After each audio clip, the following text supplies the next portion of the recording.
Hello, എൻ്റെ അടുത്ത് പലരും ചോദിക്കാറുണ്ട് കണ്ണൻ ആളുകളെയൊക്കെ തിരിച്ചറിയുമോ എന്നൊക്കെ. അപ്പോൾ ഇപ്പോൾ ഈ കണ്ണ് നിറഞ്ഞു കിടക്കുന്നത് എന്തിനാണെന്നറിയോ? ഞാൻ അവൻ്റെ അടുത്ത് താഴെ ഇരുന്നിട്ട് നമ്മുടെ ത്രെഡ് കെട്ടിക്കൊണ്ടിരിക്കുന്നുണ്ട് കേട്ടോ.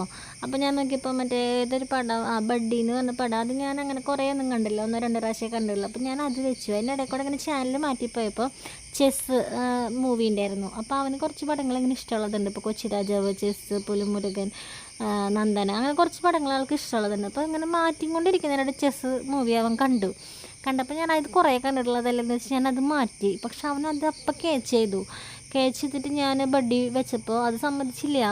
അവനറിയാം അതല്ല ചെസ്സ്. എന്നിട്ട് ഞാൻ അവനെ പറ്റിക്കാൻ വേണ്ടി ഞാൻ അങ്ങനെ കുറേ ചാനൽ മാറ്റിയിട്ട് ആദ്യം ബഡ്ഡി തന്നെ വെച്ചിട്ട് കണ്ണിന് ഇഷ്ടമുള്ള ചെസ്സ് വെച്ചില്ല, അങ്ങനെയൊക്കെ ഞാൻ പറഞ്ഞു.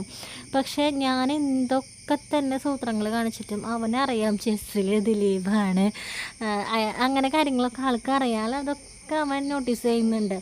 ഞാൻ ആ സിനിമ വയ്ക്കുമ്പം കരച്ചിൽ തുടങ്ങും. അപ്പം ഞാൻ അവനൊന്നും കൂടെ മൂച്ച് കയറ്റാൻ വേണ്ടിയിട്ട് ആ സിനിമ തന്നെ വെച്ചുകൊണ്ടിരുന്നു കേട്ടോ.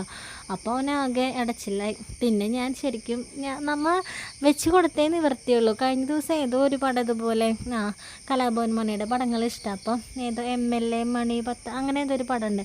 അപ്പോൾ അതൊക്കെ അങ്ങനെ അധികം നമ്മൾ കാണാത്തൊരു പടമാണ്. അപ്പോൾ ഞങ്ങളാണെങ്കിൽ വേറെ ഏതോ ഒരു പടം ഉണ്ടായിരുന്നു, അത് വെക്കാൻ നോക്കിയിട്ട് കലാഭവൻ മണി എന്ന് പറഞ്ഞാൽ ജീവനാണ്, ഭയങ്കര ഇഷ്ടമാണ് ആളെ. അപ്പോൾ അത് വന്നാലും ഇതുപോലെ തന്നെ ലാസ്റ്റ് റിമോട്ടൊക്കെ പിടിച്ച് നിൻ്റെ ഇഷ്ടത്തിന് തന്നെ വെച്ചോന്നൊക്കെ പറഞ്ഞപ്പോഴാണ് പിന്നെ ആൾ ഓക്കെ ആയത്. അപ്പോൾ അച്ഛനും അമ്മേനെയൊക്കെ അറിയുന്നുണ്ടാവോ ഇല്ലേ